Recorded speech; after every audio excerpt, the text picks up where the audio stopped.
Question number 59 हमें दे रखा है, हमसे पूछा है the number of root with positive real part में हमारे पास इस पॉलिनोमियल के कितने होंगे। देखिए इस तरह का जब भी क्वेश्चन आ जाए तो हमें एक स्टेप पहला स्टेप क्या करना होता है, हमें टेबल बनाना होता है। इस तरह टेबल बन गया हमारे पास। अब इस क्वेश्चन में जो हाईएस्ट पावर हो गया एस की पावर 4 है, उससे हम डिसेंडिंग ऑर्डर में नीचे एस की पावर 0 तक कहेंगे। एस की पावर 4 के बाद एक्स क्यूब लिखेंगे, एस के लिखेंगे, एस की पावर 1 लिखेंगे और एस की पावर 0। ये हमारे पास टेबल बन गया। अब क्या करना है, हमारे पास S4 का जो कोफिशिएंट जो इवन कोफिशिएंट है वो लिखना है। इवन कोफिशिएंट क्या है, 1 है, 1 के बाद इवन क्या हमारे पास 2 है, 2 के बाद इवन क्या हमारे पास 1 है। ये हमारे पास एक कोफिशिएंट आ गई, ठीक। इसके बाद हमारे पास क्या है, ऑड है, ऑड ये एस क्यूब ऑड है तो ऑड की कोफिशिएंट लिखने हैं 2, 2 के बाद ऑड क्या हमारे पास S2 और क्या 0 आगे 0, ठीक हो गया। ये आ गया हमारे पास। अब नेक्स्ट स्टेप हमारे पास क्या है, हमने एस केयर के कोफिशिएंट्स खुद से लिखने पड़ेंगे। किससे लिखने हैं, हमने क्या करना है 2 को मल्टीप्लाई बाय 2 करना है। मेरा फॉर्मूला बता रहा हूँ, 2 को मल्टीप्लाई 2 माइनस 2 को मल्टीप्लाई बाय 1, 2 को multiply by 1 divided by base value 2। इसको इससे मल्टीप्लाई करना है माइनस इसको इससे मल्टीप्लाई करना है डिवाइडेड बाय 2, तो ये क्या आ जाएगा हमारे पास 4 - 2 डिवाइडेड बाय 2, तो यहाँ पर 2 आ जाएगा हमारे पास। इसी तरह आप इसको इससे मल्टीप्लाई करना है। हमने यहाँ पर मेरा फॉर्मूला बता दूँ 2 × 1 माइनस इसको इससे मल्टीप्लाई किया -0 × 1 डिवाइडेड बाय बेस वैल्यू 2, तो क्या आ जाएगा हमारे पास यहाँ पे 1 आ जाएगा। आगे कोई भी नहीं, आगे कोई भी नहीं तो 0 लिख लेंगे, ठीक हो गया। अब इसके बाद हमने क्या करना है, इसी तरह नीचे आना है, 2 को 2 से मल्टीप्लाई करना है 4 हो जाएगा, 4 - 2 डिवाइडेड बाई 2 1 आ जाएगा यहाँ पे। या इसके बाद ये करना है, इसको इससे मल्टीप्लाई करना है हमने 2 मल्टीप्लाई बाई 0 0 हो जाएगा -0 डिवाइडेड बाई 2, तो हमारे पास 0 आ जाएगा। इस तरह के 0 चलते रहेंगे। अब एस की पावर 0 अब किस तरह करना है, 1 को मल्टीप्लाई करना है 1 से, बराबर बता दो 1 × 1, 1 को 1 से -0 × 2 -0 × 2 डिवाइडेड बाई 1, तो ये आ जाएगा 1 ही आ जाएगा, यहाँ पे 1 आ गया हमारे पास, ठीक है। आगे हम करेंगे, देखिए इसको इससे मल्टीप्लाई करेंगे माइनस से 0 ही आएगा। अब ये तो स्टेप हो गया हमारे पास। अब हमने देखना है कि हमारे पास साइन कितने चेंज हुए हैं। अब देखिए पॉजिटिव से पॉजिटिव आएंगे, हमारे पास कोई साइन चेंज नहीं हुआ। क्वेश्चन पहले पढ़े क्या कहते हैं, number of with positive real part. इसमें रियल पार्ट पॉजिटिव कौन कौन से कितने हैं, एक यहाँ से यहाँ पे है हमारा पॉजिटिव है, एक ही हो गया पॉजिटिव। फिर यहाँ से यहाँ पे है पॉजिटिव है हमारे पास, कोई साइन चेंज नहीं है इस कॉलम में, तो हमारे पास 2 पॉजिटिव हो गए। फिर यहाँ से यहाँ पे है हमारे पास कितने हो गए, एक कोई साइन चेंज नहीं है पॉजिटिव, 3 साइन चेंज हो गए, 3 पॉजिटिव है। फिर 1 से लेकर यहाँ पे ये भी 1 है, कितने हो गए 4 पॉजिटिव हो गए। अब इससे पहला कॉलम देखना है, यहाँ से 1 से 2 पॉजिटिव है, 1 पॉजिटिव, फिर यहाँ से 2 1 पॉजिटिव है, 3 पॉजिटिव 4 पॉजिटिव, तो हमारे पास क्या हुआ 4 जो है रूट पॉजिटिव है, 4 रूट इज़ पॉजिटिव। सिंपल पहला कॉलम देखना है, कोई रूट चेंज नहीं है, पॉजिटिव है सारे, तो हमारे पास इसका आंसर क्या आ जाएगा 4। तो आप देखिए यहाँ पे हमारे पास 4 गिवन नहीं है, तो इसका आंसर क्या हो जाएगा 59 का एक, नन ऑफ द अबव। अब हम क्वेश्चन नंबर 60 को सॉल्व करते हैं। क्वेश्चन नंबर 60 में पूछ रखा है the differential equation of integrator is, ये है द इंटीग्रेटर इज़, ये वाला क्वेश्चन हम पहले कर चुके हैं, तो दोबारा से हम सॉल्व करते हैं 60 को। अगर इस जब भी कोई क्वेश्चन आप डेरिवेटिव की फॉर्म में आ जाए, तो सबसे पहले हमने इसमें स्टेप क्या करना है, उसका लैप्लास लिखना है। इस इक्वेशन का लैप्लास हमें पता होना चाहिए। अब dy/dt का लैप्लास क्या है, अभी हम क्वेश्चन कर चुके हैं। जो हाईएस्ट पावर है इसकी 1 है, तो यहाँ पे s आ जाएगा। और y का लैप्लास क्या हो जाएगा, yt का y(f(s), ठीक है। अब s के बाद क्या आएगा हमारे पास, s की पावर 1 के बाद की पावर 0 आता है, माइनस s की पावर 0 1 ही होता है, तो क्या आ जाएगा y(0), ठीक हो गया। ये आ जाएगा हमारा इसका लैप्लास। अब y(0) 0 लिखें, क्योंकि इनिशियल कंडीशन इस क्वेश्चन में हमें कोई दे नहीं रखी, तो ये वैल्यू हम यहाँ पुट करनी है। क्या आ जाएगा इसमें पुट करें, यहाँ पे पुट करें dy/dt की जगह ये वैल्यू पुट करते हैं, Laplace s y(s) is equal to x t का लैप्लास x(f(s) करते हैं आप, ठीक हो गया। ये आ गया हमारे पास। अब हमने क्या करना है, y(s)/x(f(s) करना है इज इक्वल टू 1/s। ये हमारे पास आ गई कुछ, ये से हम। अब हमें सबसे पहले हमें पोल का पता होना चाहिए कि पोल किसे कहते हैं। अब कोई भी क्वेश्चन में दे रखूँ t(f(s) is equal to s+2 s+3, ये दे रखी है। जहाँ पे सिस्टम की वैल्यू इन्फिनिटी आ जाए तो वो हमारे पास पोल होगा। अब यहाँ -3 पुट कर दें, s की पावर -3 पुट करें, तो आप देखेंगे ये जो वैल्यू है ये इन्फिनिटी आ गई, तो ये हमारे पास एक पोल आ जाएगा। इसका मतलब क्या है कि इसका एक पोल -3, पोल को हम क्रॉस से डिनोट करते हैं, -3 पे इसका पोल है।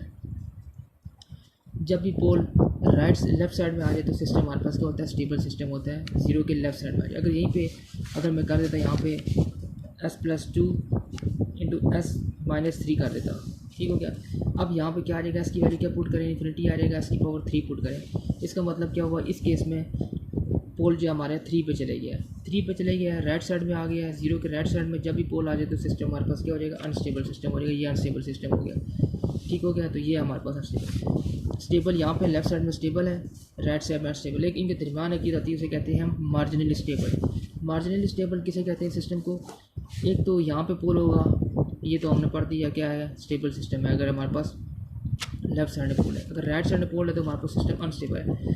अब एक इमेजिनरी एक्सिस होता है, ये जो एक्सिस है इसे हम इमेजिनरी एक्सिस कहते हैं, J2J माइनस। अगर पोल इनके इस लाइन में कहीं भी आ जाए पोल, जैसे एक पोल यहाँ आ गया हमारे पास, एक पोल यहाँ आ गया, इस तरह यहाँ को S=J में पोल है, एक S=-J में पोल है, बिल्कुल एज में है, तो ये ना स्टेबल है ना अनस्टेबल, तो इसे हम कहेंगे मार्जिनली स्टेबल सिस्टम है जब ये इमेजिनरी एक्सिस में पोल आ गए। तो अब इस क्वेश्चन में हम आते हैं, हमारे पास क्या निकला है, ये फंक्शन निकला है। अब इसका पोल कहाँ होगा, मैंने आपको बताया जहाँ पे सिस्टम की वैल्यू इन्फिनिटी हो, इन्फिनिटी कब हो गया, इसकी वैल्यू 0 पुट कर दें तो ये वैल्यू इन्फिनिटी आ गई। मतलब क्या हुआ, अगर मैं इसको इस ग्राफ से बनाऊँ, इसका पोल कहाँ पे आ गया, s की पावर 0 पे, क्योंकि s की पावर 0 पे सिस्टम की वैल्यू इन्फिनिटी हो रही है, तो s की पावर 0 पे इसका पोल आ गया। अब ये क्या हो जाएगा, सिस्टम मार्जिनली स्टेबल है। क्या मतलब, ये इस लाइन में आ रहा है, इमेजिनरी एक्सिस में हमारा पोल आ रहा है। तो जब इमरजेंसी एक्सिस में पोल आ जाए, कॉम्प्लेक्स एक्सिस में पोल आ जाए, तो सिस्टम हमारे पास क्या हो जाएगा, मार्जिनली स्टेबल। तो ये हम 60 का भी आंसर क्या हो जाएगा, सी। ये क्वेश्चन हमने पहले भी कर रखे हैं। अब हम क्वेश्चन नंबर 61 को सॉल्व करेंगे। 61 क्वेश्चन को हमसे क्या पूछा है, राउथ क्राइटेरिया गिव्स। देखिए अभी हमने एक क्वेश्चन किया है जो कि इससे पिछला क्वेश्चन था, s की पावर 4 + 2s³। इस एग्जांपल से आपको ये क्वेश्चन समझ आ जाएगा, ये क्वेश्चन पूछना क्या चाह रहा है।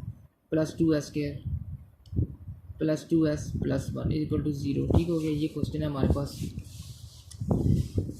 अब हमने इसे राउथ की मदद से सॉल्व करना है। सबसे पहले तो हमें क्या पता होना चाहिए, टेबल पता होना चाहिए। s की पावर 4 है, s की पावर 3 है, फिर क्या आएगा, s² आएगा, फिर s की पावर 1 आएगा, जो हाईएस्ट पावर है वो लिखनी है, s की पावर 0 आ जाएगा, ठीक हो गया।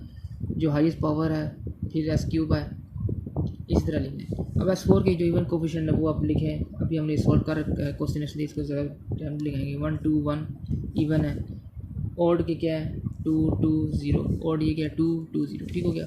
इसी तरह s² के अभी हमने निकाले हैं कोफिशिएंट, वो क्या आ रहे थे हमारे पास 2 1 0 आ रहे थे, और हमारे पास s की पावर 1 के कोफिशिएंट क्या आ रहे थे 1 0 0 आ रहे थे, और s की पावर 0 के किस तरह थे 1 0 0, किस तरह आ रहे थे 2 किस तरह आया है, इसको इससे मल्टीप्लाई किया 2 × 2 माइनस 2 × 1 2 डिवाइडेड बाय बेस वाली 2, तो हमारे पास क्या आ जाएगा 2। इसी तरह इसको इससे मल्टीप्लाई करना है, माइनस इसको इससे मल्टीप्लाई करना है डिवाइडेड बाय 2, तो ये आ जाएगा हमारे पास। इसी तरह ये अगर ये किस तरह है, इसको इससे मल्टीप्लाई करना है, माइनस ये इसको इससे मल्टीप्लाई करना है डिवाइडेड बाय 2, तो ये तो आ गया हमारे पास। अब देखें, अगर ये जो हमारे पास कोफिशिएंट जो हमारे पास पहला कॉलम है, अगर इस कॉलम में कोई साइन चेंज ना हो तो सिस्टम हमारे पास क्या होता है, स्टेबल सिस्टम होता है। जिस तरह ये सिस्टम हमारे पास क्या है, प्योर स्टेबल सिस्टम है, इसमें कोई साइन चेंज नहीं, यहाँ से यहाँ पे है पॉजिटिव है, यहाँ से यहाँ से पॉजिटिव पॉजिटिव पॉजिटिव, तो ये सिस्टम स्टेबल। अगर मैं ये क्या कर दूँ, यहाँ पे एक साइन चेंज कर दूँ, यहाँ पे मैं नेगेटिव कर दूँ, माइनस नेगेटिव, अब क्या होगा देखें।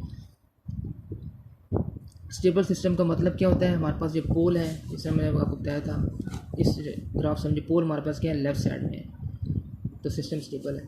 नेगेटिव को उठाया अभी, तो सिस्टम स्टेबल है पोल लेफ्ट साइड में।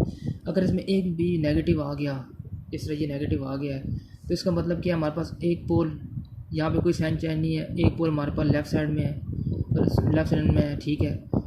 ये भी पॉजिटिव है, लेफ़्ट साइड में है, कोई साइन चेंज नहीं है। यहाँ पे देखिए पॉजिटिव से नेगेटिव हो गया, इसका मतलब क्या हुआ, इसका मतलब एक पोल हमारे पास राइट साइड में आ गया, फिर क्या हुआ, नेगेटिव से पॉजिटिव आ गया, फिर हमारा पॉजिटिव आ गया, मतलब 4 पोल में से एक पोल हमारे पास राइट साइड में आ गया, तो सिस्टम हमारे पास क्या हो जाएगा, अनस्टेबल। ये अनस्टेबल सिस्टम है।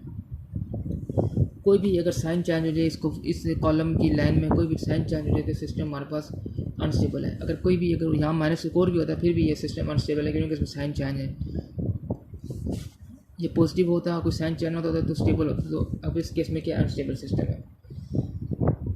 अब इस क्वेश्चन में समझ आ जाएगा। राउथ क्या बताता है, अगर कोई साइन चेंज ना हो तो सिस्टम स्टेबल है हमारे पास लेफ्ट साइड में। लेकिन राउथ क्या बता रहेगा कि इस क्वेश्चन में, ये जो ऊपर क्वेश्चन है इसमें हमारे पास क्या हो गया, एक जो रूट है वो राइट साइड में है, right side of s plane, तो सिस्टम क्या हो गया, अनस्टेबल हो गया। तो हमें अनस्टेबिलिटी की पता चल जाएगा राउथ की मदद से कि हमारे पास कितने रूट जो हैं वो राइट साइड में हैं। तो इसलिए इसका आंसर क्या हो जाएगा, रूट इन द, राउथ क्या बता रहा है, root in the right half of s plane. जिस तरह अगर इसी क्वेश्चन में मैं बता दूँ, बार बार रिपीट कर रहा हूँ कि एक रूट हमारे पास क्या हो गया, राइट साइड में आ गया। अगर इसका कोई एक और साइन चेंज होता है, यहाँ पे माइनस एक और होता है, तो हमारे पास क्या दो रूट राइट साइड में आ जाते। तो राउथ सिंपली यही बताता है कि हमारे पास कितने रूट जो है वो राइट साइड में आ रहे हैं, जिसकी वजह से सिस्टम हमारे पास अनस्टेबल हो रहा है।